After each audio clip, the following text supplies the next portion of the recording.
Hi, this is Selena being perfectly imperfect, recording episode 4, I think it is, of A Story Worth Telling, my journey of homelessness. So, the story that I'm going to tell today is about when I was in dispersed accommodation. And when I first got into the accommodation, I was like, yeah, this is going to be amazing. After being in all the other accommodations, so the hostels, the 2 hostels, the one with 10 people, the one with 33 people, and the bed, not the bed and breakfast, just the bed in a hotel-y like bed and breakfasty place.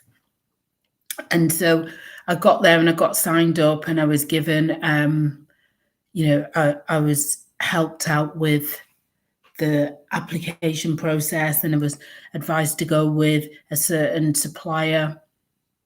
And so everything was fine. I was going to have my operation in a month. I had my own space. It was better than what I'd left. And it was 1 bedroom. It was my own space. I was dead excited. It wasn't great, but I made it great. I made it my own, as I did with all the other accommodations that I'd been given. I made it my own. And it was a quirky little flat and I loved it. And so I'd been there a month before. No, just after I had my operation. I was there a month to the day of my operation. And then I had my operation. I got my first bill. And I was like, wow, this is a lot it's just a lot. So I made the complaint about the electric because it was like £80, I think.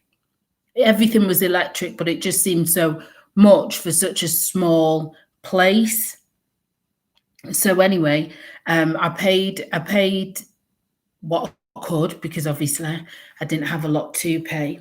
And then so as the time went on, the bills were getting more and more and more. And it was like, and they were like old time storage heaters. So what with a storage heater, it runs on a totally different system. It runs on an economy 7. So it heats in the night and then it heats the bricks in the night when the electric's cheaper and it releases everything else. It releases the heat from the bricks during the day. But what I didn't know is, and I don't think a lot of other people know, is that when it releases during the day, you still have to use the electric to release them. So anyway, every single month I was like, is this right? Are you sure it's right? At the time I wasn't on a meter, so it wasn't okay, but it was kind of okay because it was under investigation and they were like, don't worry about it. And it just kept clocking up. In 1 year, I think in a 1 bedroom, less than 50 square meter flat, it was like £1,500 in electric, or maybe a little bit less, but it was high. And so I kept making the complaints. In the end, they were threatening to cut the electric off, and I was saying this isn't right. I'm complaining to my support worker, this isn't right. And what should have been happening was what should have been happening was in that, with any, well, I don't know if it's legislation, but in that flat, the boiler should have been connected to a timer, and so that timer should have gone on at a certain time. So I think it was 12:30 till 7:30 in the morning is when it should heat up, and that wasn't happening. So I would have to stay up sometimes and flick that on and make sure that was working. I made the complaint to the landlord, which it wasn't my responsibility to do that, because my responsibility was my landlord was the council. They sublet from another, from the landlord or the letting agent, whoever. And so anyway, to cut a long story short, they then got this company to come out, and the company, I don't know whether it was some sort of scam. But basically what happened was the company comes out, and you, as the person on benefits, gets the free, the new free storage heaters as you, who's on benefits. Whereas if the landlord got them, he would have to pay. So everybody in the block got these storage heaters that they didn't have to pay for, but they were in my name because I was on benefit. So everything was in my name. The, what do they call it? The warranty, everything was in my name. And, you know, I questioned it, like, do you know these people? Anyway, after that, I had an IP address. And anyway, after that, it was nice and it was warm. And these came just after, I think it was just before my operation, sorry. And it was nice and it was warm. And then over Christmas, I don't know what happened, but it was absolutely freezing cold. Absolutely freezing cold. It was an absolute nightmare. It was an old Victorian house with high ceilings, so you can imagine that, you know, there's no insulation. It's just stone brick, and it was just absolutely freezing. And they came out. The guy came out. You know, the landlord came to sort out what happened from the girl downstairs. Oh, it was an absolute nightmare. And I said to him, you know, there's no, it's cold in here. And he's like, we can send you a blow heat. Like, well, what's that going to do? That's going to burn more electric. And said about the timer, did nothing about the timer. It was just an ongoing battle all the time. You know, there's loads of stories that I won't go into right now with that landlord. And you know, got on the phone to the people that the supplier of, they're called Dulux storage heaters, got on the phone to them. They couldn't understand why the place was so cold, because these were upgraded storage heaters, and they heat really, really big rooms and places. And I had two in there, and then they put another one in that they didn't even plumb in, and it was still cold. So anyway, this went on for some time. I think I went 3 weeks with no heating, maybe a little bit less with no heating. It was just an ongoing problem. If the bills were stacking up, it was an ongoing problem. To the end, coming towards the end, I ended up having to turn the heater off in the living room and just live in the bedroom for a good 6 months, maybe a little bit longer, because it was just, I couldn't afford to have them on. I just couldn't afford to have them on. So I lived in the bedroom. There was one stage where I didn't have any of them on. It was winter. So we're in 2021 now. So it was 2019. It was in winter, and I turned the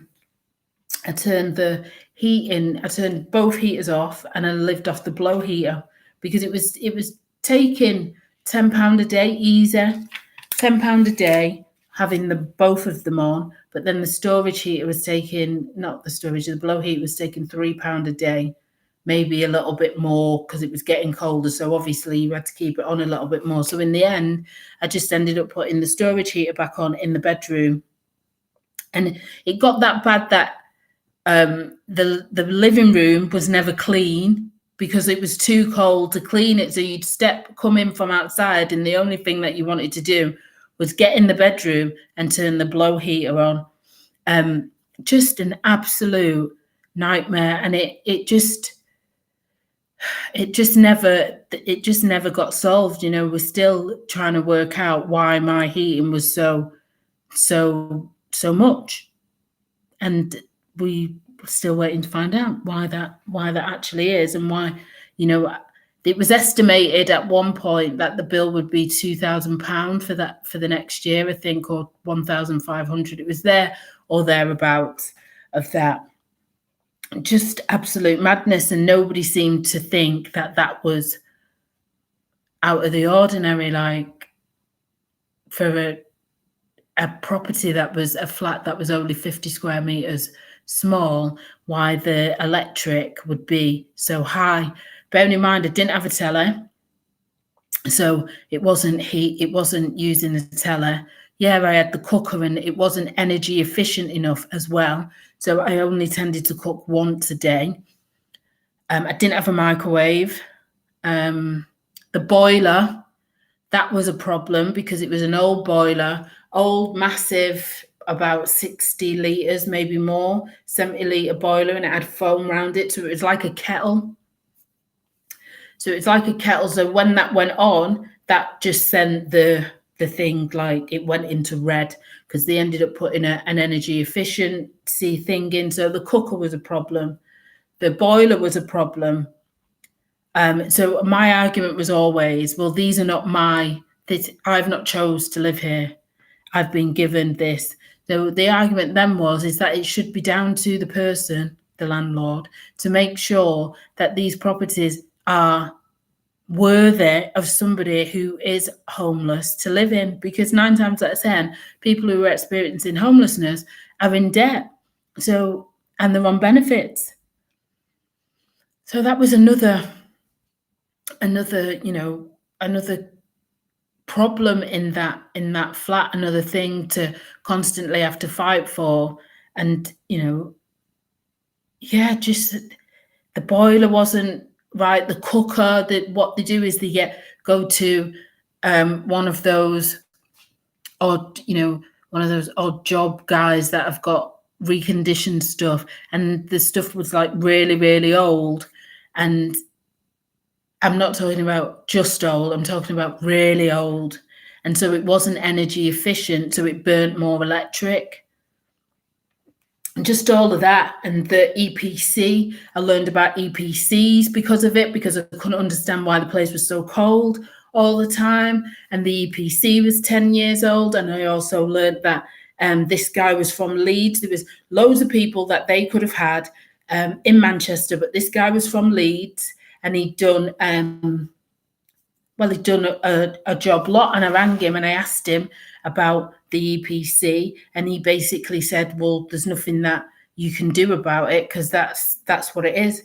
And I came to the conclusion that an EPC really is only worth, it should be done every 2 years at least. Every 10 years, it's too long. It's just too long. After 2 years, I just don't believe it's worth the paper that it's written on. But that's just it's another gripe. Well, maybe not a gripe, but yeah.